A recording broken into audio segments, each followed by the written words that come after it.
vezes a gente está tão empolgado para demonstrar e mostrar o nosso mundo fantástico para todo mundo, que quando a gente começa a escrever, a gente coloca diversos tipos de descrições. E dependendo de como você descreve, não apenas no quesito de volume, mas também nas palavras, repetições ou estilo, pode gerar alguns tipos de estranhamentos, fazendo com que a sua descrição fique muito mais chata, aborrecida e difícil de engolir do que uma descrição maravilhosa e que o seu mundo merece e a sua história pede com muito anseio. Quer saber então algumas dicas para deixar a sua descrição muito melhor e acabar com os principais elementos que vai fazer com que a sua história fique um tanto amarrada por algumas descrições um tanto complicadas? Então sim, bora!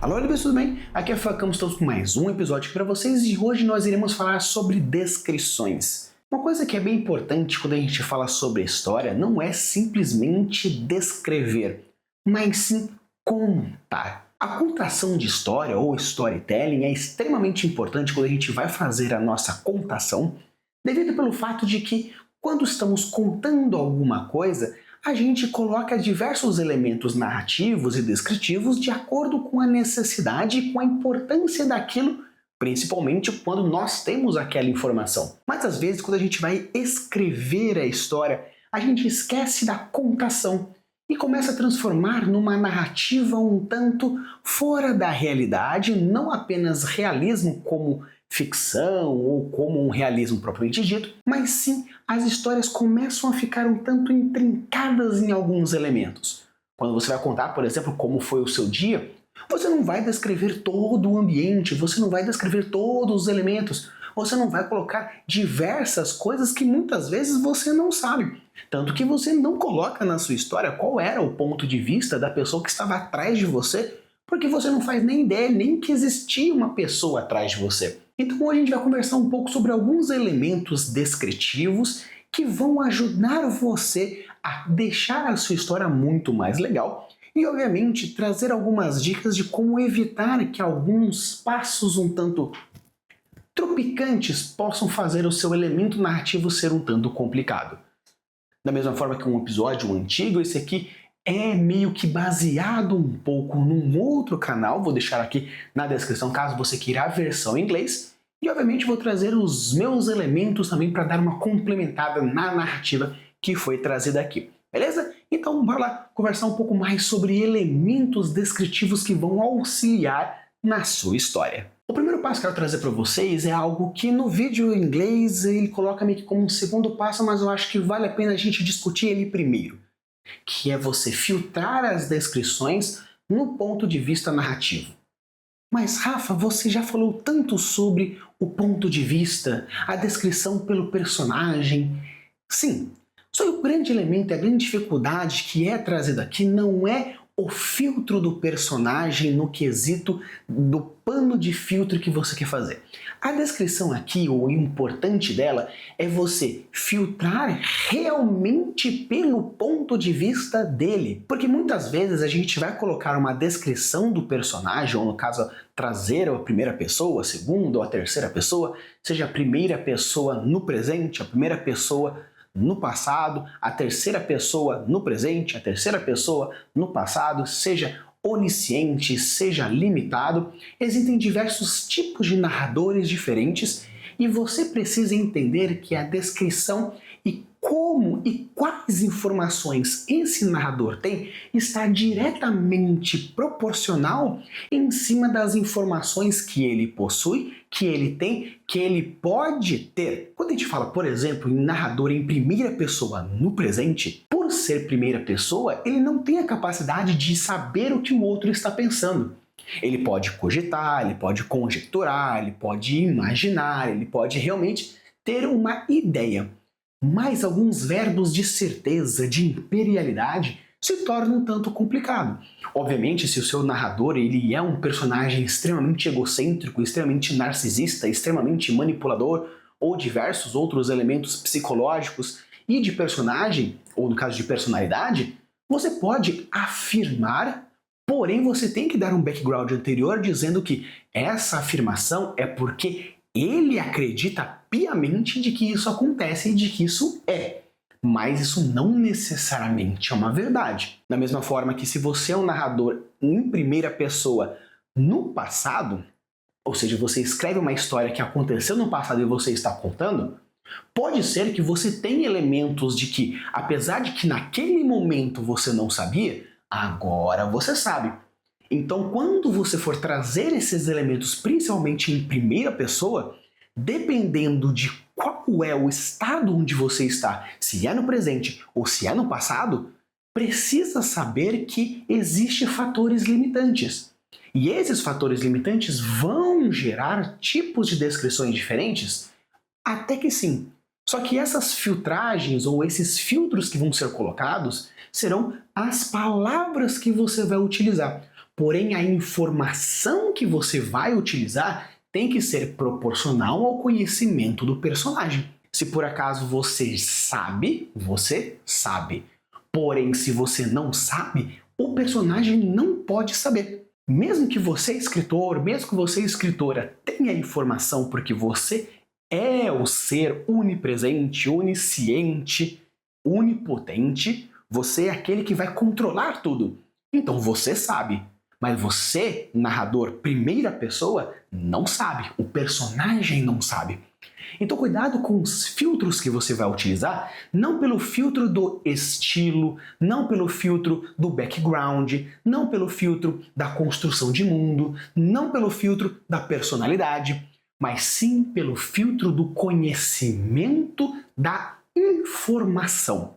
Saiba que narradores em primeira pessoa têm esse limitante. O de terceira pessoa, a mesma coisa. Se é uma terceira pessoa onisciente, ok. Porém, se ele é uma terceira pessoa limitado, precisa ser limitado. Então, se é limitado, algumas certezas não podem ser feitas, algumas certezas não podem ser faladas. E essas certezas é aquilo que é o mais importante para a construção do seu universo dentro da narrativa descritiva. Porque essas descrições precisam seguir essa linha de raciocínio que fazem com que façam sentido.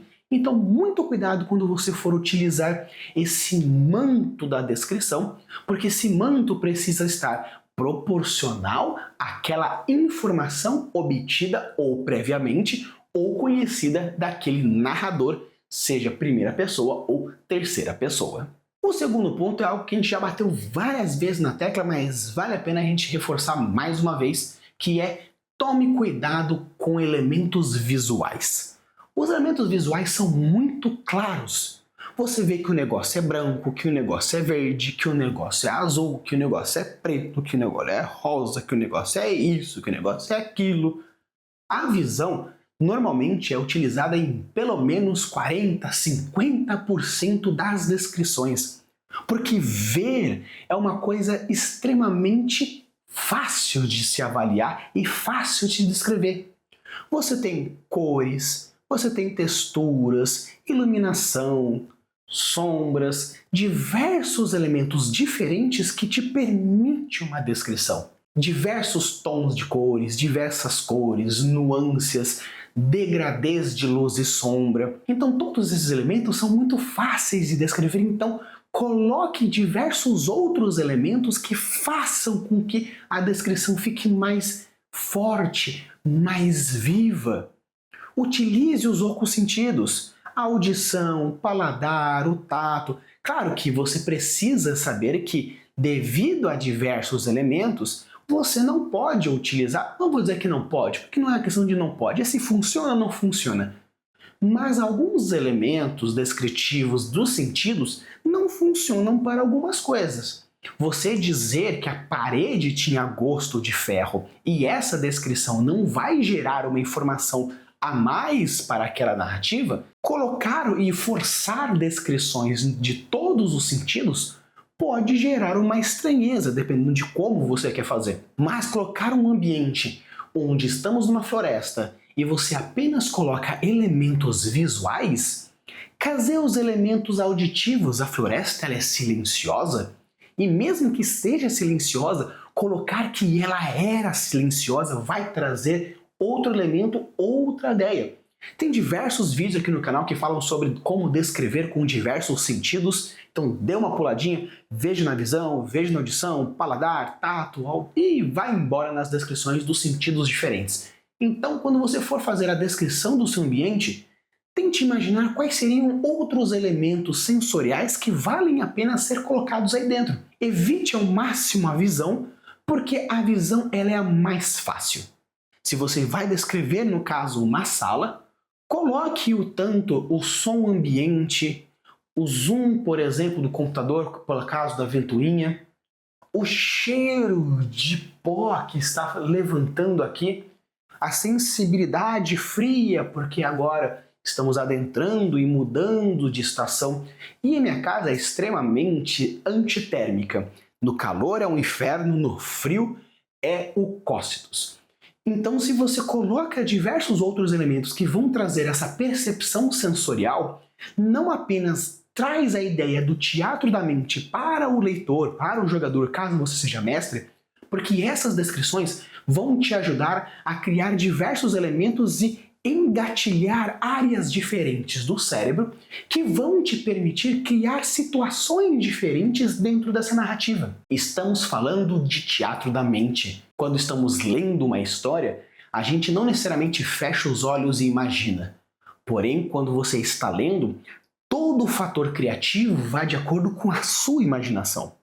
Então, quanto mais regiões do cérebro você estimular nessas diferentes regiões da estrutura celular não, mas da estrutura narrativa, vai fazer com que você perceba que esses diversos elementos vão criar. Muitas vezes, quando a gente está conversando, temos o estímulo auditivo, estamos ouvindo o que a pessoa está falando.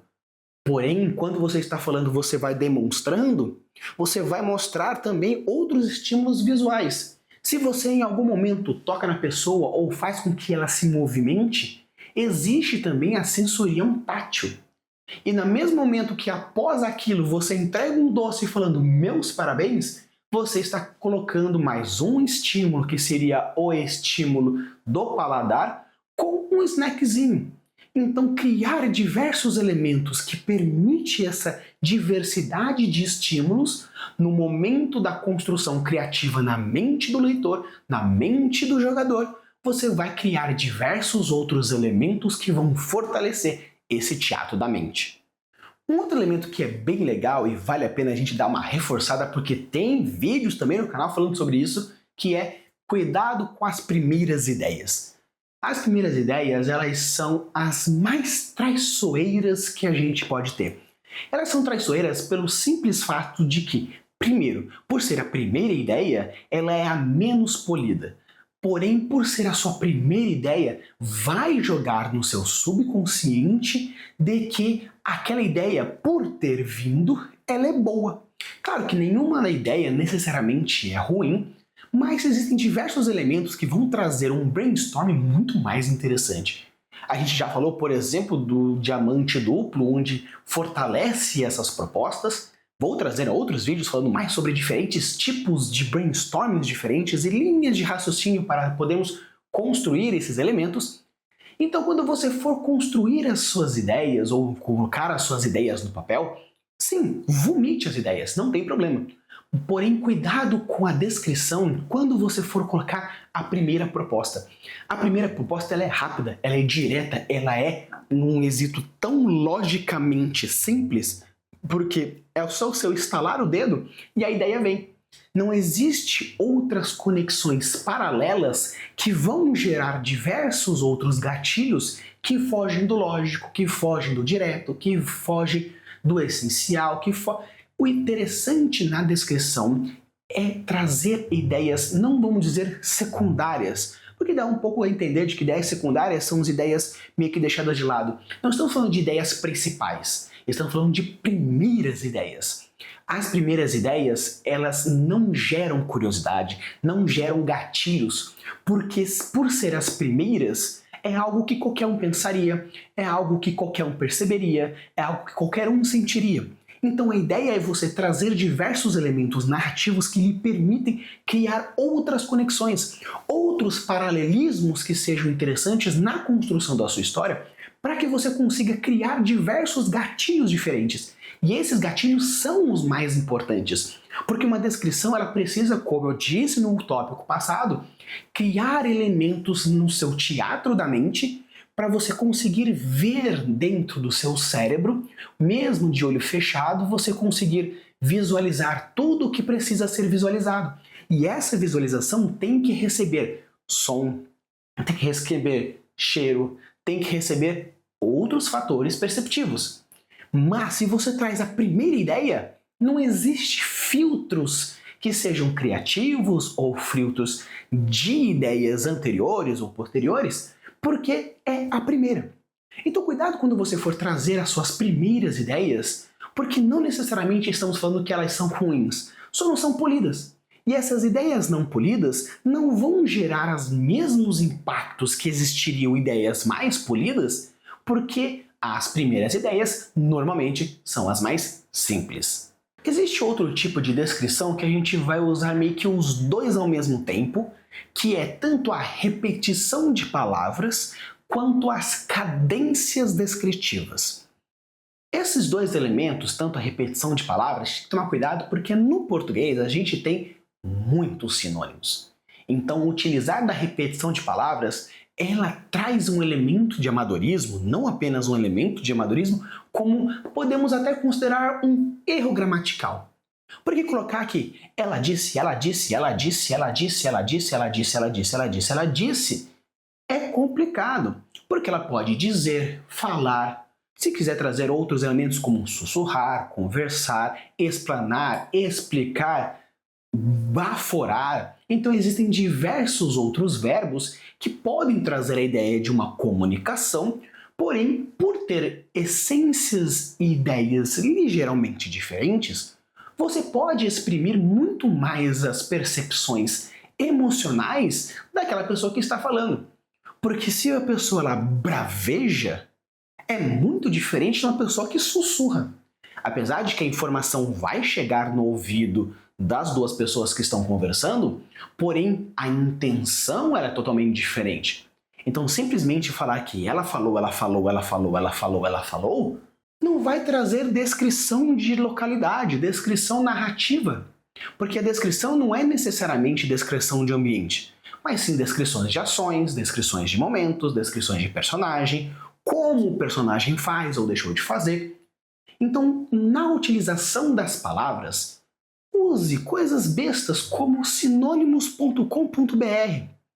Ou até mesmo jogue em dicionários, porque você consegue ver nas palavras, em alguns, pelo menos quando são mais bem feitos, não apenas a definição, como você pode procurar sinônimos e antônimos. Existe dicionário de sinônimos, existe dicionário de antônimos. Então, criar elementos descritivos que trazem uma diversidade de palavras vai trazer uma descrição muito mais gostosa, porque o importante da ideia narrativa de texto é você criar elementos, como eu falei, dentro do seu teatro da mente. E quando você percebe que aquela palavra utilizada tem um significado de por que ela foi utilizada, você vai criar não apenas a camada descritiva, porém subtexto, mas também outras tramas ou ideias inferiores ou subjacentes que vai permitir outras coisas. Existe uma grande diferença entre você, como eu falei, falar e sussurrar. E uma coisa que é interessante dentro da mente humana é que se a pessoa ela utilizou uma palavra específica, sabendo o significado dela, ela tem ou um objetivo claro por ter dito aquela palavra, ou um objetivo que às vezes está levemente nebuloso, porém, dentro do subconsciente dela, existe alguma informação que fez com que ela usasse uma palavra X ou uma palavra Y. Por quê? Porque o nível contextual diz uma coisa e a sua ação diz algo que é complementar ao fator contextual. Então, caso você utilize palavras que geram essa ideia, ou no caso, sinônimos que lhe permite isso, não apenas vai te trazer muito mais a quebra da repetição da palavra, mas também uma profundidade trazendo muito mais importância e principalmente diversas funções narrativas no mesmo momento. Pela utilização da palavra X ou Y, vai permitir que você, além de descrever a ação, mostre efeitos psicológicos, efeitos narrativos ou até mesmo descrições de word building. Então, na hora que você for utilizar a descrição das suas palavras, use sinônimos. Evite essas repetições, não simplesmente pelo fato de existir sinônimos, mas também pelo amadorismo e também diversas funções narrativas ao mesmo tempo. Tanto que quando a gente fala agora sobre as frases, as cadências de frases, existe essa mesma ideia sobre a questão da repetição ou do tamanho ou do ritmo. As descrições, elas também vão pautar ritmos e cadências. Se por acaso você pega um textão gigantesco, um paragrafão muito grande, vai trazer uma ideia, muitas vezes, de reflexão, porque não existe uma pausa. Então ela vai lá, isso, aquele outro, que aquele outro, que aquele outro. Não é dinâmico, não são diversas linhas que te permitem uma adrenalina. Da mesma forma que se você traz uma ideia de um texto corrido e você coloca quase nenhuma vírgula, mesmo sendo um textão, por não ter vírgula, você vai lendo direto, um fluxo mais direto. Então é interessante você entender que as suas descrições também dependem de tamanho, também depende de tamanho de frase, tamanho de estrofe, no caso parágrafos, né? Estrofe mais de poema. Então tamanho de parágrafo e tamanho de frases, tamanhos e composições de espaçamento de vírgulas e pontos. E ela correu. Ponto. Próxima. Indo até lá. Ponto. Próxima. Você percebe que existe uma palavra, uma frase atrás da outra, que no final existe uma palavra, no caso, uma ideia enorme, numa página única, com diversas palavras que vão trazendo aconteceu ponto, que você está trazendo uma ideia de adrenalina porque está acontecendo o negócio e você só recebe uma informação por vez. Então te traz uma adrenalina, uma ansiedade, uma angústia porque você não está recebendo a informação inteira. Você percebe que o texto ele está quebrado de uma tal forma que as coisas vão acontecendo de pouco a pouco, de ponto a ponto, de palavra a palavra, de linha a linha, e não existe uma ideia inteira que me permite saber o que vai acontecer com aquele personagem. Então você percebe que a descrição narrativa também depende do ritmo que você vai dar. Então esse ritmo também precisa ser avaliado quando você for descrever a sua cena. Então quer dizer que frases mais curtas vão gerar adrenalina? Não necessariamente. Da mesma forma que frases muito longas vão gerar reflexão? Não necessariamente. Depende muito da fluidez da história que vai te permitir ao fazer isso. Então estamos falando de ideias com vírgulas, de pontos, fluidez, tamanhos, palavras, e tudo isso vai estar diretamente relacionado não apenas à formatação da história, mas também qual que é a descrição narrativa que você gostaria de fazer. Mas Rafa, e se eu estou falando sobre uma narrativa de RPG, como que você modifica isso? Claro que você não vai colocar pontos e vírgulas na sua descrição porque vai ser um tanto estranho. Já aqui, quando você for narrar a sua história utilizando dessa proposta descritiva de storytelling, você vai utilizar de repetição ou de uma palavra para você reforçar, ou prolongamento ou encurtamento de uma delas. Posso futuramente também fazer um vídeo falando sobre oratória para mestre de RPGs para te ajudar a descrever de uma forma mais legal e trazer a narrativa utilizando de uns padrões mais teatrais, não teatrais dessa forma, mas sim teatrais de uma ideia mais de descrição, como uma ideia de uma oratória de apresentação de uma ideia. Vamos então agora falar sobre descrições desconexas. As descrições desconexas é algo muito engraçado porque é muito comum e a chance de cair é gigantesca. Porque as descrições desconexas, elas estão diretamente ligadas àquele primeiro tópico que a gente estava no começo do episódio, que é falar sobre as informações que o narrador tem e aquela importância narrativa de colocar tudo lá dentro. Colocar uma descrição de alguma coisa é algo interessante, é algo legal, vale a pena, é legal, é interessante, vale a pena, entendeu? Quando a gente fala sobre a descrição de alguma coisa ou simplesmente a fluidez narrativa daquela coisa, ela precisa criar uma conexão com o personagem, uma conexão com você, uma conexão com a história. Então não adianta simplesmente eu repetir aquilo se não vai fazer sentido. Ou da mesma forma que não adianta eu querer ficar de costas para vocês enquanto eu estou falando, porque não tem sentido vocês verem a minha nuca aqui, a parte de trás do chapéu, se a ideia é você perceber a narrativa também da minha expressão facial. Por isso que descrição ela precisa ter nexo. O nexo ela é diretamente ligado à ideia da gramática contextual. Tem contexto aquela descrição? Tem. Então coloca.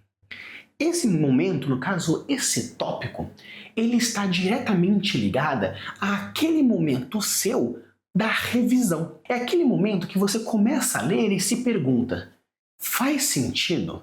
É importante? Ah, Rafa, isso aqui é um foreshadowing que eu estou colocando. Quando que você vai compensar esse foreshadowing? Quando que você vai cumprir essa promessa? Quando que essa levantada de lanterna vai fazer sentido para a história? Quando que esse elemento que você acabou de colocar vai fazer diferença para aquilo? Se você tirar, fez diferença? Foque sempre na proposta da contação, do storytelling propriamente dito. Quando você conta para o seu pai, para sua mãe, namorado, namorada, amigo, psicólogo, como foi o seu dia, como foi a sua semana, você foca na parte descritiva da sua história nos principais elementos. E você vai dar foco naquilo que faz sentido para a história. Aquela informação que você colocou, se você apaga e lê, fez sentido? Fez. Então talvez ela não seja tão importante. Ou no caso, pegou aquela informação, foi descrita, jogou num aplicativo de leitura de texto, você fechou os olhos e ouviu aquela descrição.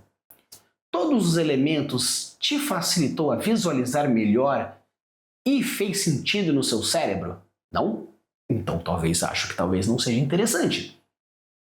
Ou seja, os elementos de complexidade ou que criem essa dependência ou esse paralelismo descritivo precisa fazer sentido no contexto que você está fazendo.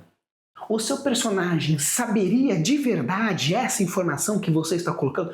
Mas Rafa, é extremamente essencial. Perfeito que é essencial. Então faça o personagem buscar essa informação. Se o seu personagem não tem essa informação e você está dando, então isso é um erro narrativo.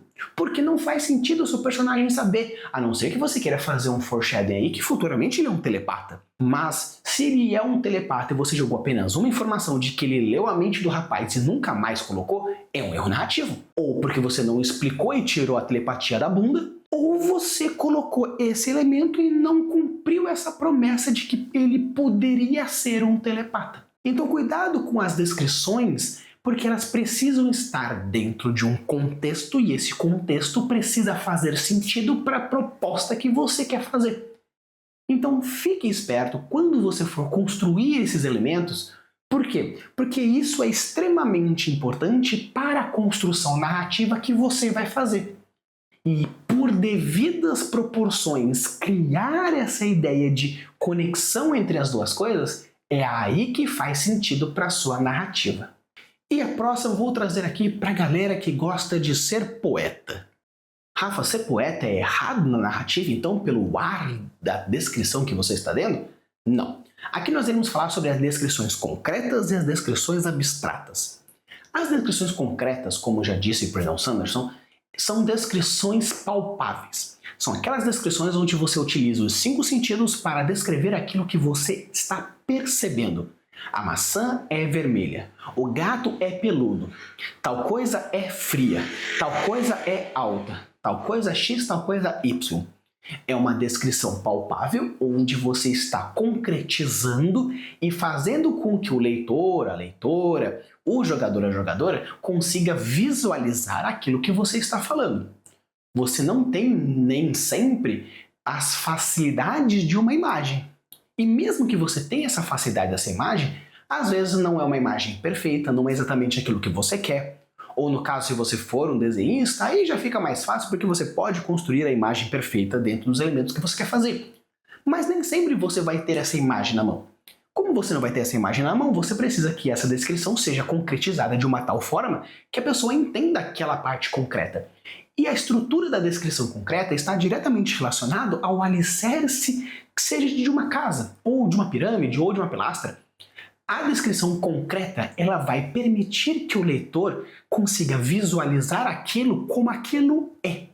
E aquilo como aquilo é, mesmo que seja uma percepção distorcida, mesmo que seja um personagem com filtros bizarros, mesmo que seja numa situação mágica, ilusória ou multiplênica ou multiplanar, não importa. Você precisa descrever de uma tal forma aquilo que está acontecendo, ou o objeto, a situação, a pessoa, o elemento, a cena, o que seja, porém tem que descrever como aquilo é, para que nós, que estamos usufruindo da história, consigamos colocar no nosso teatro da mente e assim visualizar a cena, a percepção, aquilo que seja.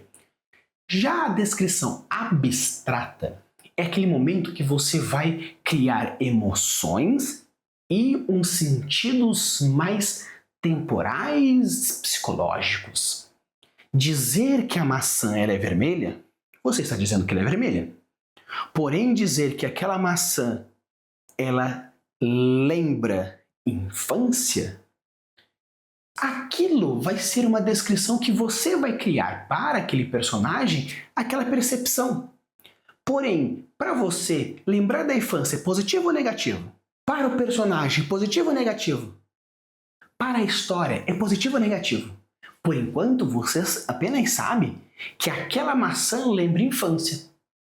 Foi trazida alguma informação de que teve uma infância traumática? Teve uma infância feliz? Teve uma infância triste? Teve uma infância plena? Como que foi a infância dessa criança, fazendo com que aquela maçã lembre a infância? E além de lembrar a infância, lembra qual o elemento da infância? Qual o período da infância? Que pessoa da infância? Tá vendo que essa descrição abstrata, apesar de gerar algumas percepções em você, não te traz uma informação concreta, porque não é uma descrição concreta, mas ela te traz diversos ganchos narrativos que vão te permitir gerar outros elementos que constroem essa ideia. Se você futuramente mostra que é no caso, uma infância traumática, você já sabe que aquela maçã lá atrás trouxe um pensamento negativo, uma lembrança negativa. Então, no momento que chegar, por exemplo, uma pessoa que o personagem gosta com uma maçã e você vê que ele vai oferecer a maçã, você já tendo aquela informação anteriormente, vai saber, ou pelo menos vai tentar prever o que vai acontecer, gerando um gatilho da antecipação, porque você está criando uma hipótese, a partir das informações que você já tinha, sobre aquilo que pode acontecer. Por quê? Porque você teve aquela informação abstrata que gerou todo um comportamento emocional, todo um comportamento psicológico, todo um comportamento diverso. Então eu vejo que a maçã ela é vermelha, ela é suculenta, gostoso, perfeito, trouxe 5 sentidos. Porém, quando abordar emocional, se você apenas abordar emocional, você apenas vai estar trazendo percepções do personagem onde você vai colocar um filtro e você não vai conseguir visualizar a verdadeira essência, a verdadeira resposta em cima daquilo. Então cuidado quando você for descrever as suas ideias, descrever as suas histórias, porque precisa de uma base concretual, ou no caso uma base mais concreta, para que a gente consiga visualizar aquilo, e depois que a gente visualizou aquilo, aí você pode poetizar o quanto você quiser poetizar. Obviamente, existe um limite. O limite aceitável é de acordo com a essência da narrativa, o que a história está pedindo, o que o seu público pede. Mas, se você traz uma ideia concreta, você está colocando para a gente, para quem está consumindo a história, uma base dentro dos sentidos visual, auditiva, paladar, tátil e tudo mais. Criamos essa imagem 3D e agora que a gente já tem essa imagem 3D aqui, nós vamos criar um significado em cima desse objeto. Significado, significância, semiótica. Aqui nós temos um cubo, ou no caso do nosso exemplo, uma maçã. A gente sabe que ela é lisa, que ela é vermelha, que ela é gostosa, que ela tem diversos elementos. Mas qual é o significado que vamos dar a ela? Nutrição, pecado, paixão, dádiva. O que vamos dar de significado para ela? Uma coisa é a nossa maçã, outra coisa é o significado que damos para ela. Uma coisa é uma descrição concreta onde visualizamos 3D. Outra coisa é o significado abstrato conceitual que você vai dar para aquele objeto, situação, pessoa ou cena. Então, pessoal, esse aqui foi o meu vídeo falando sobre descrições. Espero que vocês tenham gostado. Se vocês chegaram até aqui, deixa o seu like, se inscreve no canal. Deixa aqui nos comentários se você conhecia essas técnicas ou se você tem alguma tendência a cair em alguma delas. Eu tenho normalmente uma tendência a exagerar um pouco a questão descritiva, utilizando diversos elementos que às vezes não fazem contexto para aquele elemento. Eu coloco muita coisa, porque, nossa, tem tantos elementos que eu quero colocar, tem tantos 700 e poucos vídeos no canal onde eu coloco diversas coisas e na hora que eu vou descrever fica aí gigantesco. Então coloque nos comentários alguma que você acha que vale a pena colocar uma reforçada. E também coloque um comentário que seja de alguma temática, de alguma proposta, metodologia, técnica que você acha que vale a pena. Ou caso você tenha alguma dificuldade, Rafa, eu tenho dificuldade em construir personagens, vilões, heróis, diálogos. Qual é um outro elemento narrativo ou de worldbuilding que você quer uma dica? Deixe aqui nos comentários que com certeza eu coloco, estudo, aprofundo, crio um roteirinho e coloco aí para você um vídeo especificamente para você.